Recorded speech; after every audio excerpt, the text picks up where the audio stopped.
मित्रों, कहते हैं कि गुरु बिना मोक्ष नहीं मिलता।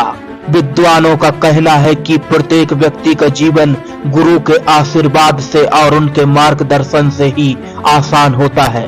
जब आप सफलता के नए आयाम पर पहुंचते हो तो गुरु का गुणगान होता है। यह एक ऐसी सच्ची कहानी है जो आपके जीवन को बदल देगी। इस कहानी को पूरा सुने कि कैसे एक वैश्या ने विद्वान पंडित का जीवन बदल दिया और पंडित जी ने वैश्या को अपना गुरु मान लिया।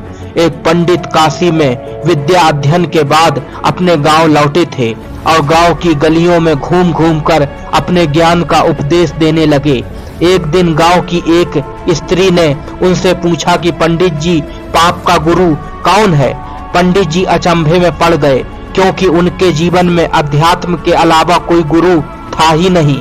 पंडित जी को लगा कि उनका अध्ययन अभी अधूरा है, इसलिए वह वापस काशी लौट गए और उस स्त्री के सवाल का जवाब तलाशने लगे, लेकिन उनको जवाब नहीं मिला। अचानक एक दिन उनकी मुलाकात एक वैश्या से हो गई। उसने पंडित जी से उनकी परेशानी का कारण पूछा तो वैश्या ने कहा कि इसका जवाब तो बेहद आसान है, लेकिन इसके लिए आपको कुछ दिनों के लिए मेरे पड़ोस में रहना होगा। पंडित जी ने जवाब की खातिर हाँ कर दी। वैश्या ने उनके रहने की व्यवस्था अलग से कर दी। पंडित जी कर्मकांड में विश्वास रखने वाले थे, इसलिए अपना खाना खुद बनाते थे। काफी समय बीत गया, लेकिन पंडित जी को सवाल का जवाब नहीं मिला।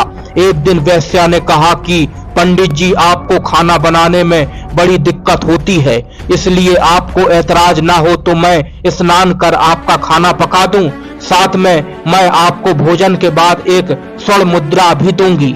इतना सुनते ही पंडित जी ने अपने खुद के बनाए नीमों का तिलांजलि दे दी और वैश्या के हाथ से बना खाना खाने के लिए हाँ कर दी और कहा कि इस बात का खास ख्याल रखना कि इस बात की भनक किसी को नहीं होना चाहिए। वैश्या ने कई तरह के पकवान बनाए और पंडित जी को खाने के लिए परोसे। जैसे ही पंडित जी खाने के लिए आसन पर विराजमान हुए, वैश्या ने पकवानों से सजी थाली खींच ली। पंडित जी बेहद खपा हो गए और नाराज होते हुए बोले कि यह क्या मजाक है।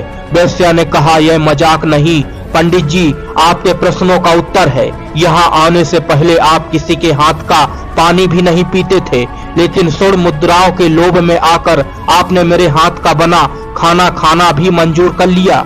इसलिए आपके सवाल का जवाब यह है कि लोभ ही पाप का गुरु है। पंडित जी को अपने प्रश्न का उत्तर तो मिला ही, साथ ही बेहद आत्मग्लानि के साथ जीवन का सार भी मिल गया कि जिस सवाल का जवाब उन्होंने बड़े बड़े विद्वानों की संगति में ढूंढा, उसका जवाब एक वैश्या के कोठे पर मिला। इसलिए उसने उस वैश्या को अपना गुरु स्वीकार कर लिया और यह सीख भी ली कि क्षण भर के लोभ से जीवन भर के पुण्य पर पानी फिर जाता है। इसलिए कहते हैं कि लोभ ही सारे पापों की जड़ है। पंडित जी को उनके सवाल का जवाब मिल गया था। मित्रों, यह कहानी आपको कैसी लगी? कृपया कमेंट कर बताएं और चैनल को सब्सक्राइब जरूर करें।